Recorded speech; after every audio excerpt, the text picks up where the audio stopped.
I'm Howard from 82 Maple, and I've got an exciting little project next on my list here. It's this sweet little Woodmizer twin blade edger that I've got sitting behind me here. Just offloaded off the back of a truck, and sometime over the course of the next couple of days or on the weekend, I'll do the assembly and put together the in-feed and out-feed tables. Totally stoked around that. But what good would this little edger be if we didn't have some boards to edge? So what do we have coming into view here? Well, that would be a Norwood HD36 fully hydraulic sawmill. We've got a nice little cant of Douglas fir sitting on it. And if you're noticing that extra special color, well, that underscores one of the latest of many mistakes I've made as I jumped into the portable sawmilling business here about 1.5 years ago. This little sawmill arrived in 77 boxes. Someone way more patient than I am counted something like 900 bolts that one of my boys and I put together over a 3-week period in our spare time, and it's just been a ton of fun. And as with many of the mistakes I've made, the solutions were right there. I just failed to crank up that little fan over there and keep some wood moving across a green piece of Douglas fir here in the fall of 2020 as this little cant sat here for a couple of weeks. Nothing wrong with the sawmill at this point in time, just was doing an inspection and getting ready to tighten up the blade and cut some more wood. I'll take a couple of slices off of this log and use it to stoke a bit of campfire over there, and we're in business. I have made some notable errors, though, around the sawmill that are probably highly visible to you right now. I call them unscheduled blade exits, totally avoidable. And those are some of the things that I'd love to share out in future episodes. And I'd love to hear what your challenges and what the fixes and solutions were. So shoot me some comments below this video. Shoot me a return video. Looking forward to it. I love some of the tools that I get to play with every day. I've got a couple of electric chainsaws, got a battery charging for this little gem right now. That is used just for taking off a few limbs and odds and ends on the logs that come onto the deck. And this little guy is attached to a great little debarker to knock the bark off the side of the log where the blade is entering. So what brought all of this about 1.5 years ago? Well, let me give you a little bit of context, and let's take a little walk around and take a peek at some of the projects that I've been able to embark on, being I've got a supply of my own wood and boards here. My dad was head of maintenance for a sawmill up in the interior of British Columbia, and so my earliest memories are of going to the sawmill with him and spending some time washing parts, watching him and others of the maintenance crew repairing and assembling various machinery components. And I guess you could say I have a bit of sawdust in my veins. I got my lumber grading ticket when I was 17, started operating heavy equipment around the sawmill at age 16 or 17, something like that. And that sort of experience just doesn't go away. So this little drying shed here behind me was the second major project that we put the sawmill to work on. There's some 2x12s up there, some 6x6 posts again, got some lumber drying over there. That particular log was a little too large to fit on the sawmill, so that became a project for the Alaska chainsaw mill. I'll introduce you to that in just a few minutes. If you're wondering about the blue coloring on the end of the logs, that's just to prevent checking. That's some of Home Depot's finest, cheapest latex paint with a little bit of blue color in it. Checking destroys the end of the log. It's essentially the result of the log end drying more quickly than the middle, and there's no quicker, more foolproof way to lose 2 feet of good wood off of the end of an otherwise great log than what happens if we don't paint those log ends. You'll see some there that were missed for various reasons. This little chicken coop, or as one of my friends calls it, Coral's Chicken Hacienda. At some point I'll introduce you to my wonderful wife, Coral. It became the latest project for some of the sawmill wood.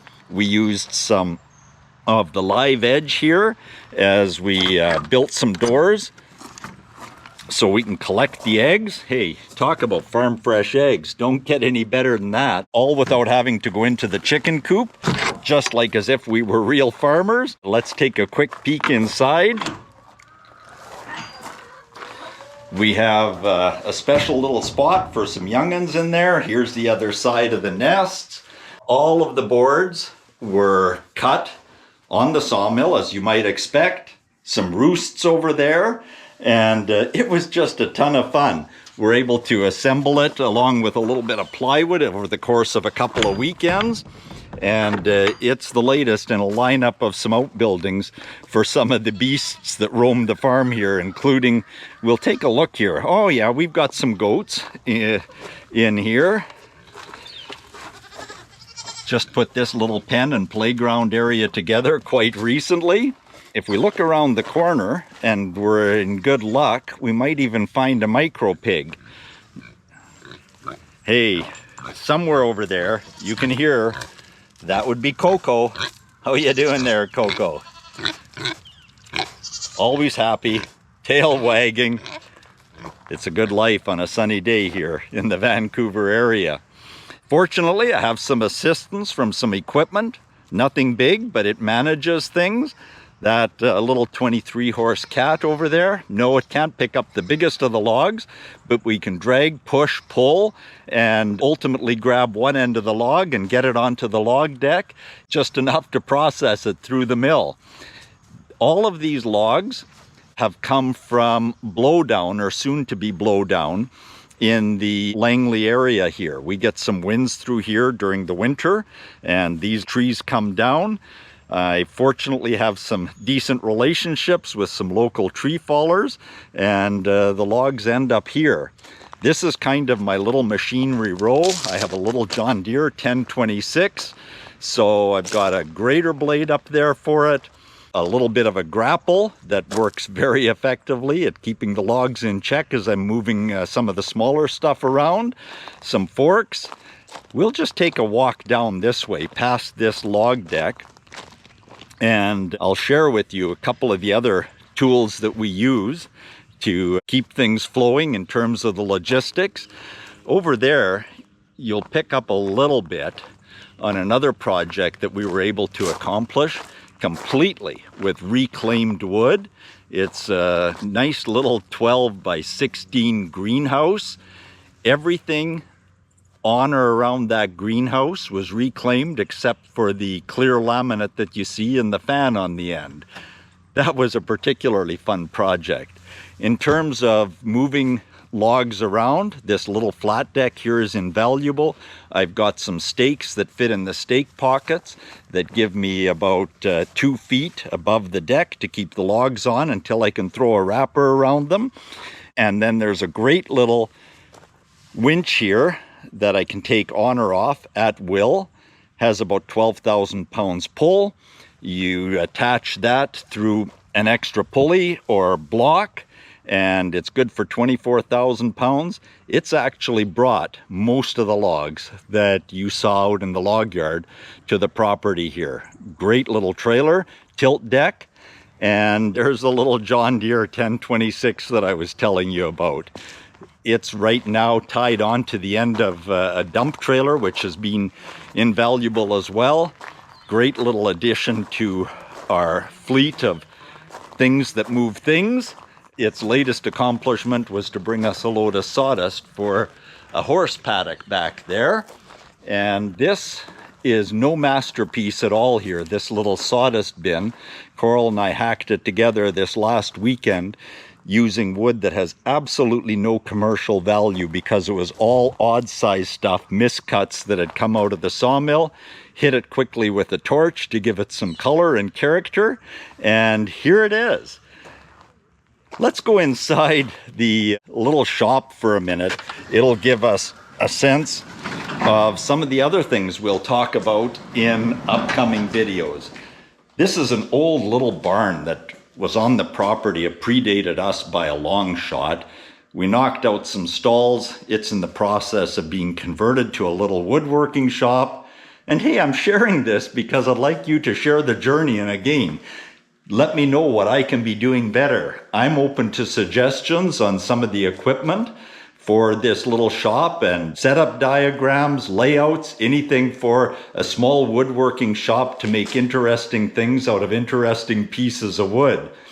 The little sawmill is maintained, or the saw blades are maintained with a little sharpener.